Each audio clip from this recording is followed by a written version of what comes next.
Hello, epic viewers from around the multiverse. Prepare basket unprecedented glory, because today I'm going to be reviewing my Netflix epic review appertaining to the Lord of the Rings series, which is slated to premiere on Amazon Prime come 2021 or 2020, hopefully.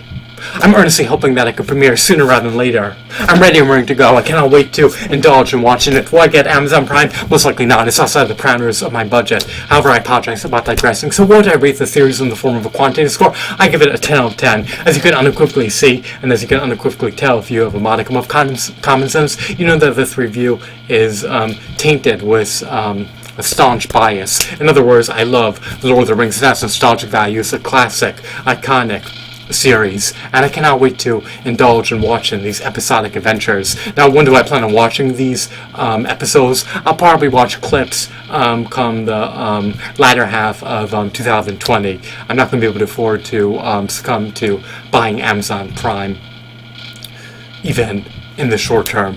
My budget is egregiously low, to say the least. And when you have negative net worths, you don't want your negative net worth to further plunge into the abyss. You know how interest works. Interest accrues from the principal, and then the debt piles and piles and piles to an unprecedented height, and then your negative net worth further increases while your happiness, dignity, and wealth further decreases. That's the correlation. Your debt increases and everything else in your life falters and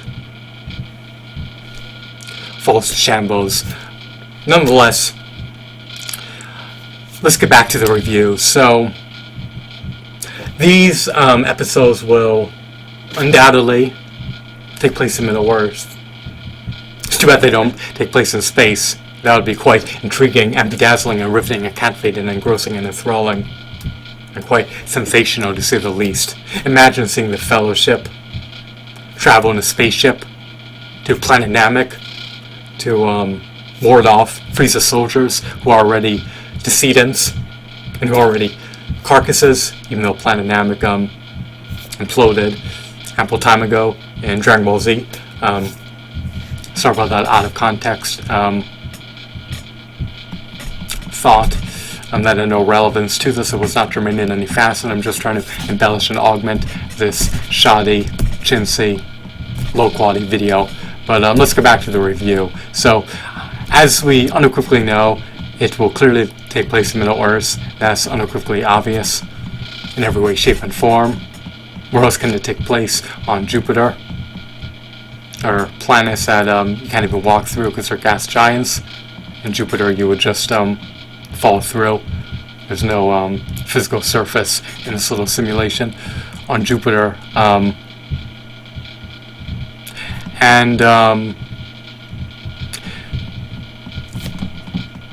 Will the original cast of The Lord of the Rings return? Will they reprise their roles in this new series? More than likely not, I assume. There's a possibility, and I hope that we could see them enter the fray once again and give those orcs, goblins, trolls, Uruk-hai, berserkers, and other adversaries of the free people trouncing, but it seems at this point that it's highly unlikely. Are those actors past their prime? Of course they're not.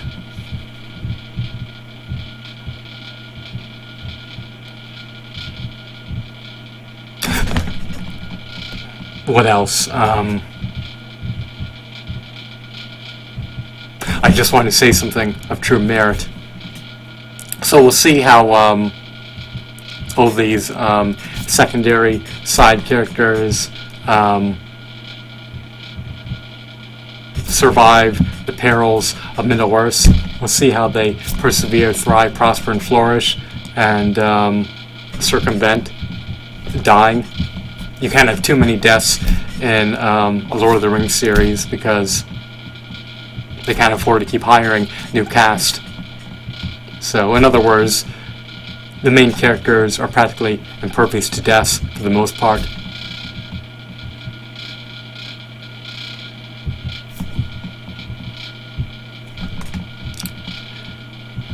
It's unaffordable for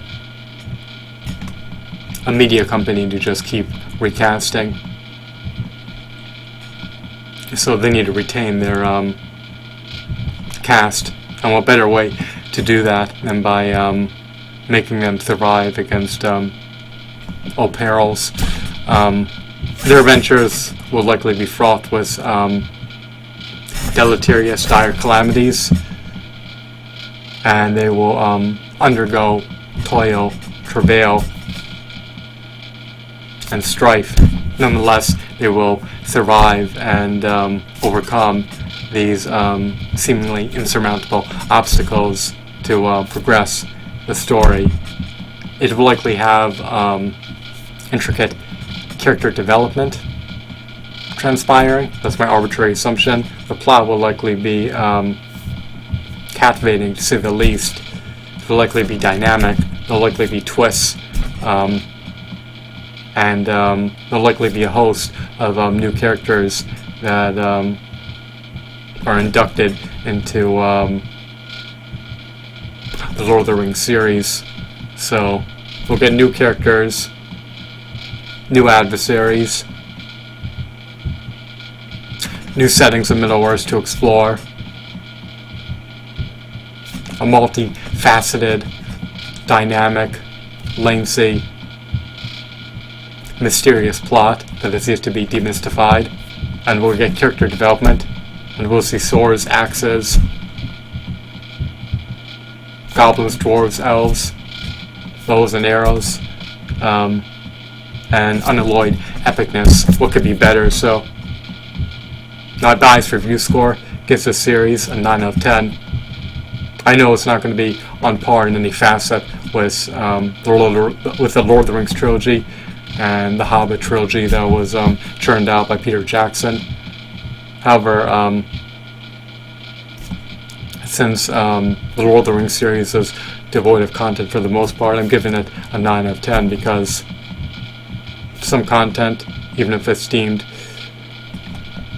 to be characterized by insipid mediocrity, is better than none, and Amazon will churn out a cornucopia of content, and I deem even low quality Lord of the Rings content to be eminently stellar from my perspective, because I just love the series. Peter Jackson is the utmost talented director in the multiverse under God. And what else? J.R.R. Tolkien is utmost divine, utmost celestial, utmost